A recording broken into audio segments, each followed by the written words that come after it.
Hello everyone. So let's continue the next part of the Powers of the Mind by Swami Vivekananda. He continued his ongoing speech by questioning everyone that have you ever noticed the phenomena that is called thought transference? A man here is thinking something and that thought is manifested in somebody else, in some other place. So, with preparations, not by chance, a man who wants to send a thought to another mind at a distance, and this is other mind knows that a thought is coming and he receives it exactly as it is sent out. Distance makes no difference. The thought goes and reaches the other man, and he understands it. If your mind were an isolated something here, and my mind were an isolated something there, and there were no connection between the two, how would it be possible for my thought to reach you?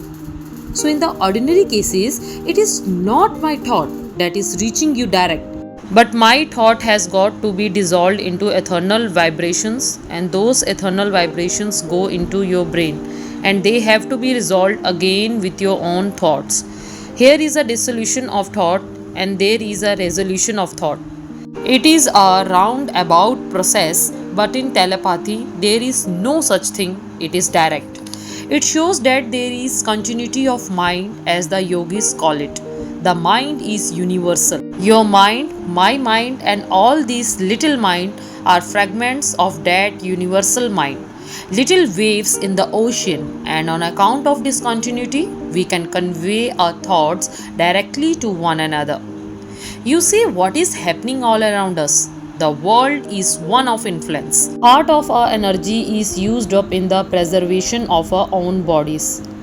Beyond that, every particle of our energy is day and night being used in influencing others. Our bodies, our virtues, our intellect, and our spirituality, all these are continuously influencing others. And so, conversely, we are being influenced by them. That is going on all around us. Now, to take a concrete example, a man comes who know he is very learned, his language is beautiful, and he speaks to you by the hour, but he does not make any impression. Another man comes and he speaks a few words, not well arranged, ungrammatical perhaps. All the same, he makes an immense impression. Many of you have seen that. So it is evident that words alone cannot always produce an impression. Words, even thoughts, contribute only one third of the influence in making an impression. The man, two thirds. What you call the personal magnetism of the man? That is what goes out and impresses you. In our families, there are the heads. Some of them are successful, others are not. Why? We complain of others in our failure. The moment I am unsuccessful, I say, so and so is the cause of the failure. In failures, one does not like to confess one's own faults and weaknesses. Each person tries to hold himself faultless and lay the blame upon somebody or something else, or even on bad luck. When heads of families fail, they should ask themselves why it is that some persons manage a family so well and others do not. Then you will find that the difference is owing to the man, his presence, his personality. So, coming to the great leaders of mankind, we always find that it was the personality of the man that counted. Now, take all the great authors of the past, the great thinkers. Really speaking, how many thoughts have they thought? Take all the writings that have been left to us by the past leaders of mankind. Take each one of their books and appraise them. The real thoughts, new and genuine, that have been thought in this world up to this time amounts to only a handful. So, reading in their books the thoughts they have left to us, the authors do not appear to be giants to us, and yet we know that there were great giants in these days. What made them so? Not simply the thoughts they thought, neither the books they wrote, nor the speeches they made. It was something else that is now gone, that is their personality. As I have already remarked, the personality of the man is two-thirds, and his intellect, his words, are but one-third. This is a real man, the real personality of the man that runs through us. Our actions are but effects. So, actions must come when the man is there, and the effect is bound to follow the cause. So, the ideal of all education, all training should be this man making. But instead of that, we are always trying to polish up the outside. What use in the polishing up the outside when there is no inside? The end and aim of all training is to make the man grow. The man who influences, who throws his magic, as it were, upon his fellow beings, is a dynamo of power, and when that man is ready, he can do anything and everything he likes.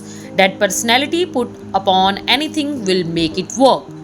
Now, we see that though it is a fact, no physical laws that we know of will explain this. So, how can we explain it by chemical and physical knowledge? How much of oxygen, hydrogen, and carbon, how many molecules in different positions, and how many cells, etc., can explain this mysterious personality? And we still see it is a fact.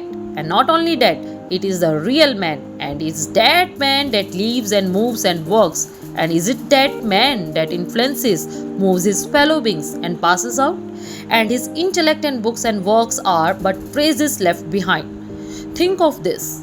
Compare the great teachers of religion with the great philosophers. The philosophers scarcely influenced anybody's inner man, and yet they wrote most marvelous books. The religious teachers, on the other hand, moved countries in their lifetime. The difference was made by personality. So, in the philosopher, it is a faint personality that influences. In the great prophets, it is tremendous. In the former, we touch the intellect. In the latter, we touch life. So, in the one case, it is simply a chemical process putting certain chemical ingredients together which may gradually combine and under proper circumstances bring out a flash of light or may fail. So in the other it is like a torch that goes around quickly lighting others. So the science of yoga claims that it has discovered the laws which develop this personality, and by proper attention to those laws and methods, each one can grow and strengthen his personality. So this is one of the great practical things, and that is the secret of all education. So this has a universal application in the life of the householder, in the life of the poor, the rich, the man of business, the spiritual man. In everyone's life, it is a great thing, the strengthening of the personality. So we will discuss the next part of the speech of Swami Vivekananda on the powers of mind in our next video. Thanks and have a good day.